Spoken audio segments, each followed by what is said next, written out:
Imagina só, entregar a sua carteira de identidade, o seu passaporte tipo, todos os seus cartões de crédito para um completo desconhecido na beira de uma estrada. Nossa, uma loucura. Total. Pois é. E fazer isso apenas como uma, garantia temporária para um pagamento futuro. Parece uma falha de julgamento bizarra nos dias de hoje, né? Com certeza. Ninguém em sã consciência faria isso. Exato. Mas, milhares de anos atrás, um líder super influente, um patriarca respeitado, fez exatamente isso. E ele acabou desencadeando uma das histórias mais intensas, complexas e reveladoras que existem. E que história, hein? Cheia de reviravoltas. Muito. Sejam bem-vindos a mais um episódio no nosso Jesus é Top podcast. Hoje abordaremos o capítulo 38 de Gênesis. E bom, o nosso foco hoje é mergulhar num texto que funciona quase como um drama familiar bem denso, sabe? Sim, daqueles filmes premiados. Isso. Aqueles onde absolutamente todos os personagens têm falhas profundas. Estamos falando da história de Judá e Tamar. E o que torna essa narrativa tão fascinante é que ela obriga a gente a olhar muito além da superfície. Porque, assim, há um desconforto natural ao ler esses eventos. Ah, sem dúvida. É pesado. Sim, as ações dos personagens são cruas e, muitas vezes, chocantes mesmo. Mas o objetivo aqui não é só, observar a sucessão de erros humanos. Claro, tem que ter algo a mais. Exato. É entender os mecanismos por trás dessas decisões, sabe? Por que essas atitudes extremas acontecem e, o mais importante, como uma sequência de falhas morais acaba se conectando a um propósito histórico muito maior. E espiritual também, né? Para entender o tamanho do caos que se instala, a gente precisa voltar para o momento em que tudo começa a desmoronar. A primeira peça do dominó cai com uma decisão geográfica. E, no fundo, é existencial. Sim, totalmente existencial. Judá simplesmente decide se afastar dos seus irmãos. Ele sai do convívio da família dele, que carregava uma promessa espiritual gigantesca, e vai viver na região de Adulão. Um passo bem arriscado. Muito. Ele faz amizade com um cara chamado Ira, e logo em seguida ele casa com a filha de um cananeu chamado Sua. E essa mudança de endereço carrega um peso enorme. Para quem nos acompanha, não é como alguém mudando de cidade por causa de uma oportunidade de emprego. Não mesmo. Era outra realidade. Pois é, no contexto da época, a família de Judá tinha um chamado para se manter separada. Havia uma necessidade de preservar uma identidade, uma ética baseada na aliança com Deus. E aí ele vai lá e se mistura com tudo. Exatamente.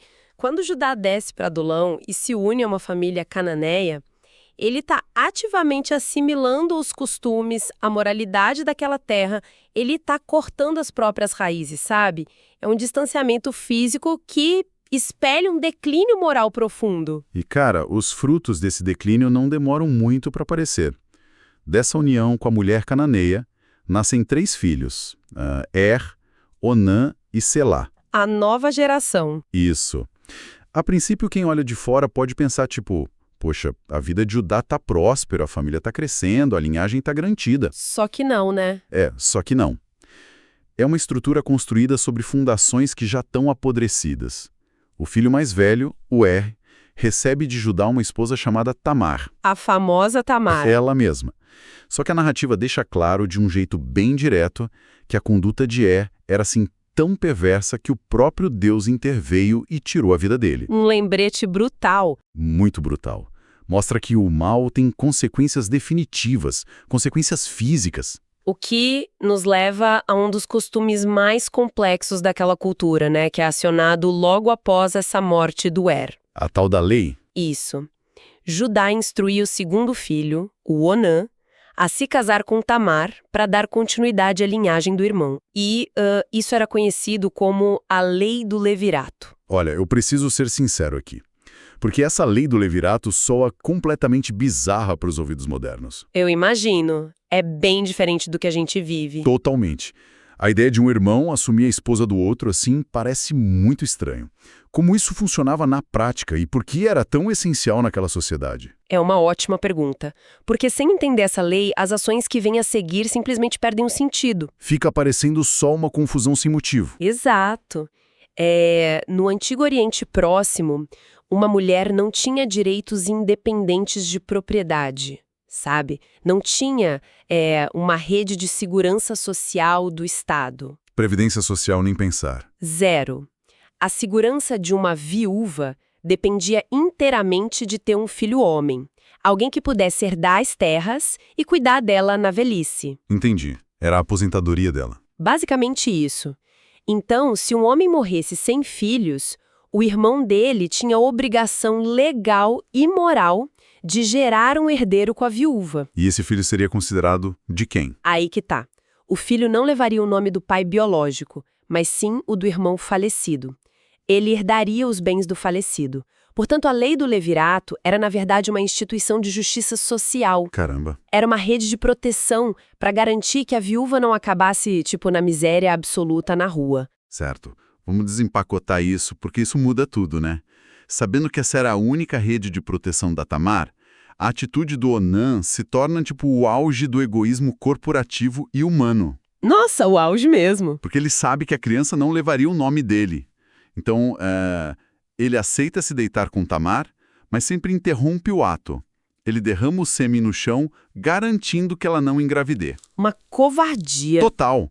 Fazendo uma analogia, é como se alguém herdasse a cadeira da diretoria de uma empresa apenas para desfrutar do salário e do status, sabe? Sim, só as vantagens. Só as vantagens. Mas ele sabota ativamente as vendas e o crescimento da empresa só para não ter que dividir os lucros futuros com a família do fundador original. Olha, essa analogia ilustra muito bem o nível de dolo na ação dele. Porque ele usava Tamar para o próprio prazer, enquanto a privava do único direito que garantiria a sobrevivência dela. Ele assume a posição de poder, mas foge covardemente da responsabilidade. Isso levanta uma questão importante, sabe? A narrativa é contundente ao mostrar que essa atitude era má. E por isso Deus também tira a vida de Onã. Mais uma morte na conta? Pois é, mas o que é crucial notar é o mecanismo do julgamento divino aqui. Deus não está julgando apenas uma ação externa, ele está avaliando a intenção. O coração do cara. Isso, a malícia, a desonestidade, aquela motivação puramente egoísta no coração de Onã. Esses são os verdadeiros alvos dessa condenação. Só que Judá não enxerga dessa forma, né? Ele vê os dois filhos mais velhos mortos, depois de se casarem com a Tamar, e um medo irracional toma conta dele. Ele entra em pânico. Total. Ele olha para o filho mais novo, o Selá, e pensa, cara, se eu der esse menino para ela, ele vai morrer também. Como se a culpa fosse da Tamar. Do pai dela, e viver como viúva até que o Selá cresça. Mas é mentira. Uma mentira deslavada. Ele não tem a menor intenção de cumprir essa promessa, nunca. E ao fazer isso, Judá comete uma injustiça terrível. Ele coloca ela num limbo social super perigoso. Como assim um limbo? Imagina uma viúva sem filhos, devolvida para a casa do pai. Ela era vista como um fardo financeiro e, pior, carregava um estigma de vergonha imenso naquela cultura. Nossa, a pior situação possível. Sim, o medo humano de Judá pelo próprio sangue fez com que ele atropelasse a justiça e esmagasse a pessoa mais vulnerável ali. Ele preferiu se salvar. Ele tinha autoridade para protegê-la, mas escolheu a autopreservação pura e simples. Morre. Mais um luto na família. Pois é. E após o período de luto, Judá decide ir para uma cidade chamada Tímina. Ele vai junto com aquele amigo dele, o Ira, para a tosquia de ovelhas. E esse detalhe do evento é fundamental. Sério? Por quê? A tosquia era tão importante assim? Muito. A época da tosquia de ovelhas no mundo antigo não era apenas um trabalho agrícola. Era um grande festival. Ah, entendi. Tipo uma festa da colheita. Exato. Havia muita comida, muito vinho, celebrações intensas. O clima era de festa e frequentemente de frouxidão moral. A galera passava dos limites. Sim, é nesse estado de espírito que Judá está viajando. E do outro lado a gente tem a Tamar, Que já estava cansada de esperar. a justiça institucional falhou miseravelmente com ela. A família virou as costas. Então, quando chega aos ouvidos dela que o sogro está a caminho de Tímna, ela percebe que o Selá já é um homem feito. E a promessa do casamento nunca foi cumprida. Exatamente, a ficha dela cai. Ela percebe que foi completamente enganada. Aqui é que a coisa fica realmente interessante. porque ela toma uma atitude drástica que, cara, beira o desespero. Um plano bem arriscado. Demais. Ela tira as roupas de viúva, que eram o marcador social de luto dela, cobre o rosto com um véu e vai sentá-la na beira do caminho. Na entrada de Enaim. Isso, bem por onde o sogro passaria. E quando Judá passa por ali, o patriarca mostra o quão fundo ele afundou moralmente, né? Ele não reconhece a nora por causa do véu, assume que ela é uma prostituta e se aproxima para negociar. O que revela muito sobre as práticas daquela época e o nível de assimilação do Judá com os cananeus. Como assim? Mais tarde na história, quando o amigo do Judá volta para procurar a mulher, ele não pergunta por uma prostituta comum. Ele usa um termo que traduzido significa prostituta cultual ou prostituta sagrada. Espera, prostituta sagrada, o que exatamente é uma prostituta cultual? Como isso difere da prostituição comum que a gente conhece? Então, nas religiões cananeias daquela região, existiam santuários locais dedicados a deusas da fertilidade. A prostituição cultual era uma prática religiosa pagã. Religiosa? Nossa! Sim, as pessoas acreditavam que ao terem relações com as sacerdotisas do templo, estariam meio que estimulando os deuses a trazerem chuvas e boas colheitas para as terras e rebanhos. Ah! Fazia parte da crença deles para prosperar. Exato. Então, quando Tamar senta com um véu na entrada da cidade durante um festival de tosquia, que é um momento super ligado à fertilidade, à presunção cultural imediata, era de que ela fazia parte desse culto. Faz todo sentido agora. O fato de Judá, o líder de uma família que deveria adorar o Deus único, se engajar casualmente nesse tipo de transação na estrada, mostra o completo colapso da integridade espiritual dele. É uma decadência total mesmo. E, cara, a negociação entre os dois é pragmática e fria. Tamar pergunta o que ele vai pagar. Ele promete mandar um cabrito do rebanho dele. Mas ele não estava com o cabrito ali na hora. Exato. Como o cabrito não estava no bolso dele, a Tamar exige uma garantia. E é aqui que a gente volta para aquela analogia que eu fiz no início do episódio. A da identidade. Sim, ela não pede qualquer coisa. Ela pede o selo, o cordão e o cajado dele. E a importância desses itens não pode ser subestimada. O selo cilíndrico, que frequentemente era usado pendurado num cordão no pescoço, funcionava literalmente como a assinatura legal de um homem. Era o CPF da época. Era com ele que se autenticavam documentos em argila, contratos, tudo. E o cajado não era só um pedaço de madeira para apoiar a caminhada, não. Tinha um significado maior, né? Muito maior. Era entalhado com marcas específicas da tribo e da família, sendo o símbolo máximo da autoridade do líder. Então, ao entregar esses 3 objetos por uma pessoa mascarada na beira da estrada, ele está cometendo uma loucura. E Judá está literalmente entregando a identidade dele, a assinatura dele e a autoridade em troca de um momento de satisfação ali, passageira. É impressionante a cegueira do cara. Bom, eles têm relações, a Tamar engravida e em seguida desaparece. Ela tira o véu, veste de novo as roupas de viúva e volta para a rotina dela. Guardando aqueles itens como um trunfo inquestionável. Um trunfo e tanto. Enquanto isso, o Judá tenta limpar a própria bagunça, né? Ele manda o amigo, o Ira, entregar o cabrito e pegar os objetos de volta. Mas, claro, o amigo não encontra ninguém. Ninguém.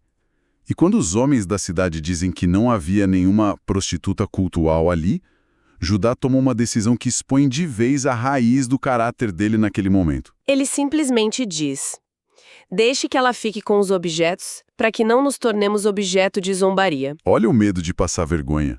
Ou seja, ele aceita a perda da própria identidade oficial e a quebra de um acordo financeiro só para evitar o constrangimento público de ser visto procurando por uma prostituta. Ele prefere perder tudo a ser zoado. A ironia atinge o ápice aí. Percebemos que Judá tem pavor da vergonha social e do julgamento público. Mas não tá nem aí pro erro em si. Exato. Ele não tem o menor temor em relação à corrupção moral que já estava rolando no secreto do próprio coração. Ele acha que, ao desistir de procurar, a história acabou e o segredo foi enterrado. Mas a biologia tem o seu próprio relógio, né? E segredos enterrados vivos sempre encontram uma forma de sair. Cerca de 3 meses se passam e, naturalmente, uma gravidez não pode ser escondida para sempre. Fica impossível de esconder. Sim, a notícia finalmente chega aos ouvidos de Judá. Olha, Tamar, sua nora, se prostituiu e está grávida. E a reação dele, cara, é de uma violência e de uma hipocrisia assustadoras. Totalmente desproporcional. Imediatamente, sem investigar nada, sem conversar, ele simplesmente decreta: tragam-na para fora e queimem-na. E essa sentença de morte pelo fogo era uma punição extrema, até para os padrões da época. Isso demonstra como o poder patriarcal absoluto, nas mãos de alguém moralmente comprometido, vira uma arma de injustiça. Ele virou um tirano ali. Judá está projetando toda a própria culpa oculta na figura da Tamar. Ele se reveste de uma falsa aura de retidão para condenar uma mulher exatamente pelo mesmo tipo de pecado que ele cometeu há poucos meses. É o famoso faça o que eu digo, não faça o que eu faço. Pois é muito mais fácil usar a força da lei contra os outros quando a gente tenta desesperadamente esconder as nossas próprias transgressões. É o momento de maior tensão na história toda. Tamar está sendo levada para a execução.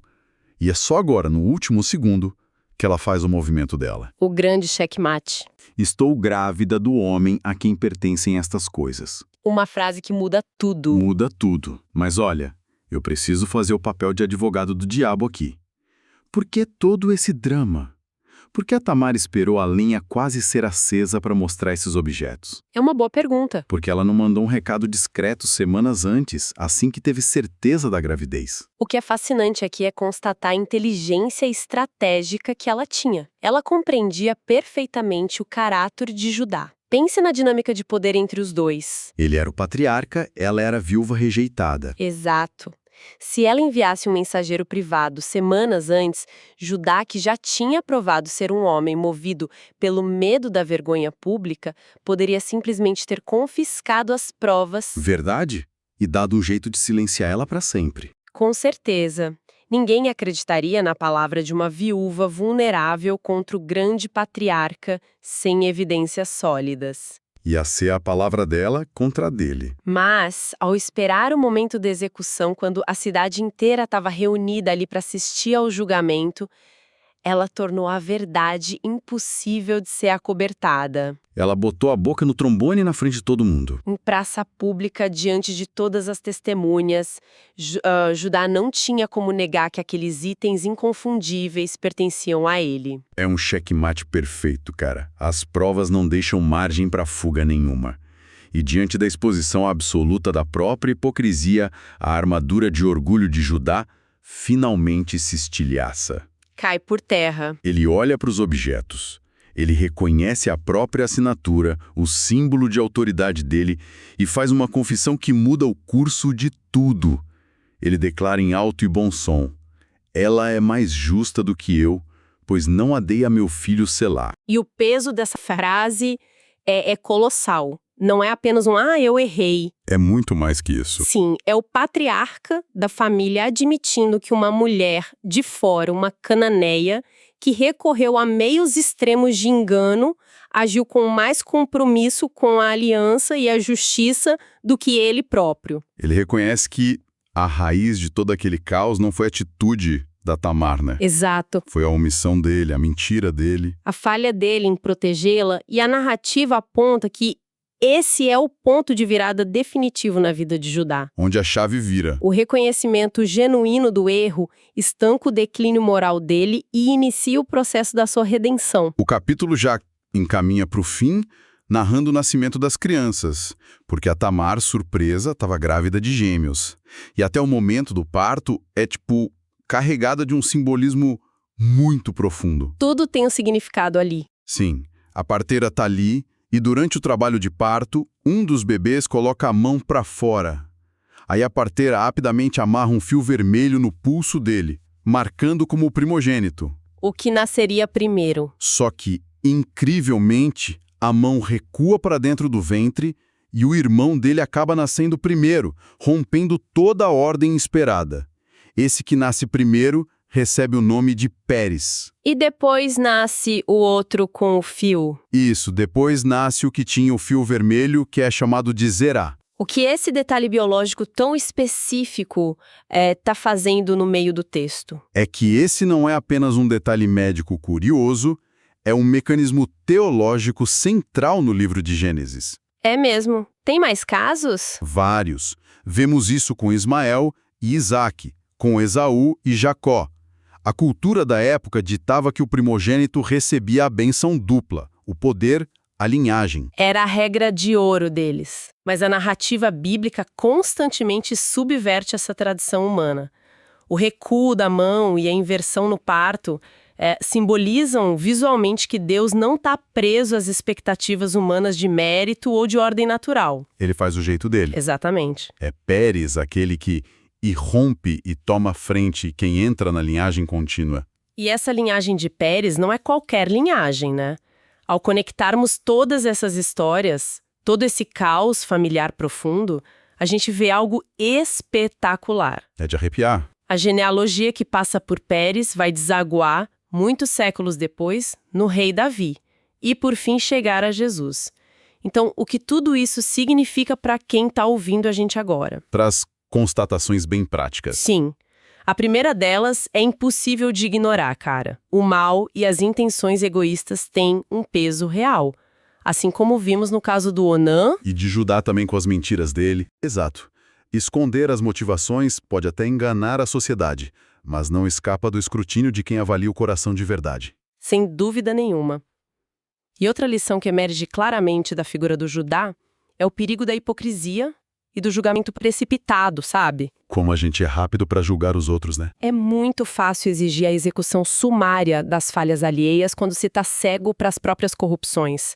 Judá estava pronto para queimar Tamar por uma consequência de um erro que ele mesmo arquitetou. Uma loucura. A narrativa convida a gente a examinar o nosso próprio quintal antes de acender a fogueira para o vizinho. E, ao mesmo tempo, existe a beleza da confissão.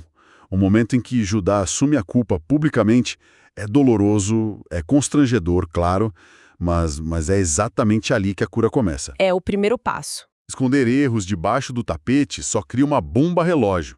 Trazer a verdade para a luz é o único caminho para a reconstrução do caráter. Se conectarmos isso ao cenário geral, a constatação mais encorajadora talvez seja perceber como a graça atua na história humana. Isso é muito forte. A árvore genealógica da salvação não é composta por pessoas impecáveis tomando decisões limpinhas e perfeitas. Nem de longe. Ela é formada por indivíduos quebrados que tomam decisões confusas, movidos por medo, por desespero e egoísmo.